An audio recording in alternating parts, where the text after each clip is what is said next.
মোদির শিষ্য আছি, মোদির বাচ্চা আমরা। স্লোগানে স্লোগানে উত্তাল ভারত, চারদিকে এখন একটাই আওয়াজ, মোদি হটাও ভারত বাঁচাও। দেশ জুড়ে উত্তাল জনতা, বিক্ষোভে ফেটে পড়েছে সাধারণ মানুষ। অর্থনীতির দুরবস্থা, প্রতিবেশী দেশের সঙ্গে ক্রমবর্ধমান উত্তেজনা আর যুদ্ধমুখী নীতির প্রতিবাদে এবার বেসামাল ভারতের রাস্তাঘাট। আর এই ক্ষোভের কেন্দ্রবিন্দুতে এখন প্রধানমন্ত্রী নরেন্দ্র মোদি ও তার দল বিজেপি।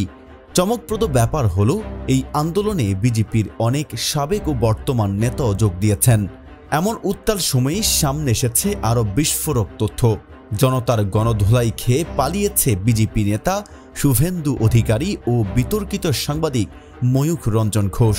কাশ্মীর হামলার পর প্রকাশ্যে দাঁড়িয়ে 260টি মুসলমানের লাশ দাবি করেছিলেন শুভেন্দু।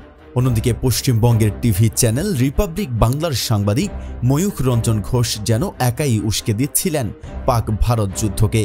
তার রণহুঙ্কার, প্রোপাগান্ডা আর ঘৃণামূলক বক্তব্যে ভারতের বিভিন্ন অঞ্চলে দাঙ্গার আশঙ্কা দেখা দেয়। ফলাফল, জনতার হাতেই পরিণতি।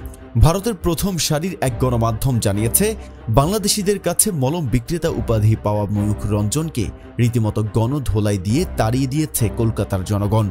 শহর জুড়ে এখন খুঁজে পাওয়া যাচ্ছে না তাকে। একই পরিণতি হয়েছে শুভেন্দুরও। বাংলাদেশকে হুমকি দিয়ে তাদের পণ্য প্রবেশে বাধা সৃষ্টি করে এবং বাংলাদেশের রোগীদের ভারতে না এসে পাকিস্তানে যাওয়ার পরামর্শ দিয়ে পশ্চিমবঙ্গের ব্যবসায়ী মহলে বেজায় চটে বসেছিলেন তিনি। এদিকে বাংলাদেশের সাথে ব্যবসা বন্ধ হলে বিপাকে পড়ে যান ভারতের হাজার হাজার ব্যবসায়ী। আর জীবন বাঁচাতে ব্যবসায়ীরাই একজোট হন। হিন্দু মুসলিম সবাই এক। তীব্র প্রতিক্রিয়ায় শুভেন্দুর বিরুদ্ধে চড়াও হন। আর তখনই শুরু হয় জনতার বিচার।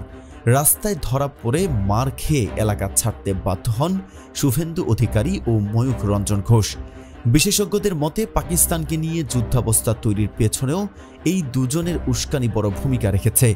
এ নিয়ে সাধারণ মানুষ এতটাই ক্ষিপ্ত হয়ে ওঠে যে শেষমেশ জনতার রায় হয়ে ওঠে সবচেয়ে কঠিন শাস্তি। এখন প্রশ্ন, ভারতের রাজনীতি কি তবে মোদিহীন যুগে প্রবেশ করছে?